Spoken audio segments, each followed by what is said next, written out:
नमस्कार। आज हम एक बहुत ही सेंसिटिव लेकिन ज़रूरी कहानी की पड़ताल कर रहे हैं। ये बिखरने से बची एक प्रेम कहानी लेख का एक हिस्सा है जी। कहानी है एक ट्रेन यात्रा की और एक ऐसी मुलाकात की जो शायद एक जिंदगी बचा गई। हाँ, एक टीनेजर लड़की मतलब 16 से 20 साल के बीच की उम्र वाली जो प्रेम विवाह के लिए घर से भाग रही थी और कैसे एक को पैसेंजर ने उसे एक बड़े खतरे से बचाया। बिल्कुल। और आज हम इसी पर बात करेंगे। इस कहानी के पीछे जो युवा मन की सोच है, ये बाहरी आकर्षण का जो खतरा होता है और सबसे अहम परिवार में बातचीत, उसका महत्व क्या है। तो कहानी शुरू होती है।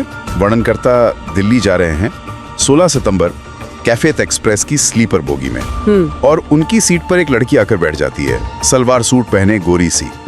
उसके पास जनरल टिकट था। अच्छा, जनरल टिकट पर स्लीपर में। हाँ, फिर टीटी आया, उसने किराया वगैरह लेकर टिकट तो बना दिया स्लीपर का, पर जाहिर है सीट तो नहीं मिली।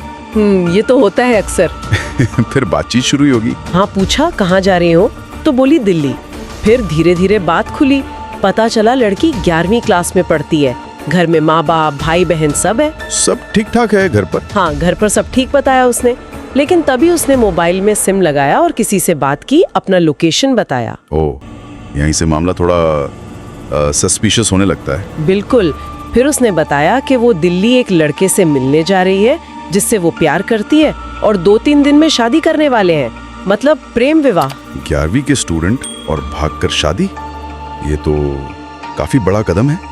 लड़के के बारे में क्या बताया उसने? बताया कि लड़का दिल्ली में नौकरी करता है, बहुत स्मार्ट है, अच्छा स्वभाव है और उसे भी नौकरी दिलाने का वादा किया है। वादे तो बहुत होते हैं, लेकिन क्या वो लड़के के परिवार को जानती थी या उसके घर का पता? नहीं, यही तो चिंता की बात थी। न परिवार का पता न घर का, बस लड़के के बताई बातों पर यकीन करके वो निकल पड़ी थी। ये दिखाता है कि कैसे बाहरी चमक दमक, हाँ, और अनुभव की कमी। इस उम्र में लगता है सब कुछ बहुत आसान है, बहुत रोमांटिक है, पर असलियत अलग हो सकती है। यहीं पर वर्णनकर्ता ने दखल दिया। उन्होंने अपना तजुर्बा बताया कि उन्होंने भी लव मैरिज की, पर माँ बाप की मर्जी से, उनकी इज्जत रखकर। भागने के विचार को उन्होंने गलत बताया। सही बात है। उन्होंने पेरेंट्स के त्याग की बात की होगी, सम्मान की बात की होगी। ये समझना जरूरी है कि भागना हल नहीं है। और उन्होंने शक भी जताया कि ये धोखा भी हो सकता है।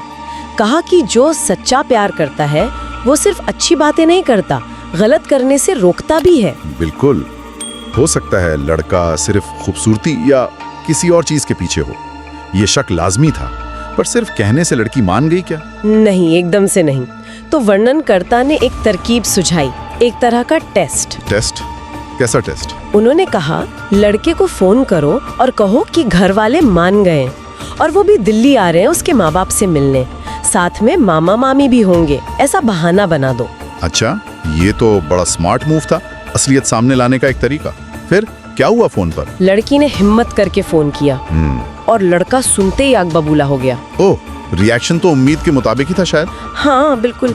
भद्दी बातें कहने लगा। बोला, तेरी जैसी कितनी आई गई और मुझे बेवकूफ बनाने चली हैं, और फोन काट दिया। देखा, यही असलियत थी। लड़की ने दोबारा फोन मिलाया तो वर्णनकर्ता ने सही कहा होगा कि ऐसे लोग अक्सर कई सिम रखते हैं, अलग अलग लड़कियों के लिए अलग अलग नंबर। ये एक पैटर्न है। ये सब देख के लड़की तो हिल गई होगी। जाहिर है। तब वर्णनकर्ता ने उसे समझाया होगा कि अगर वो चली जाती तो क्या हो सकता था। अकेलापन, शोषण का डर। हाँ, लड़के का छोड़ देना, फिर कोई रास्ता न दिखना, यहाँ तक कि लड़कियाँ डिप्रेशन में आके गलत कदम उठा लेती हैं। ये बहुत गंभीर बात है। उस लड़की का क्या हुआ फिर? वो रोने लगी।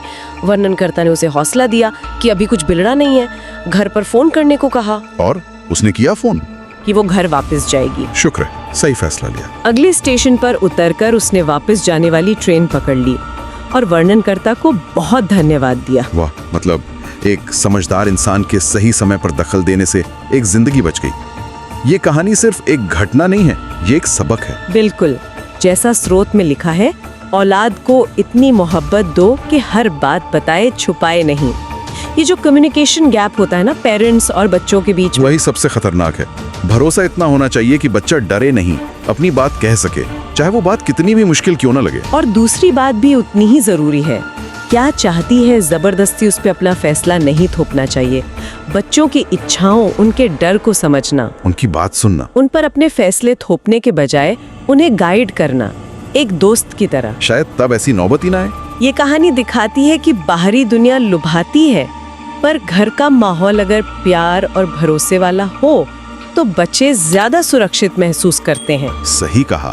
तो आज की बातचीत का सार यही है कि परिवार के अंदर खुला संवाद और गहरा स्नेह कितना जरूरी है। और श्रोताओं के लिए हम ये सवाल छोड़ जाते हैं, परिवार ऐसा सुरक्षित माहौल कैसे बना सकते हैं जहां बच्चे बिना झिझक, बिना डर के अपनी हर उलझन, हर परेशानी, हर खुशी साझा कर सके।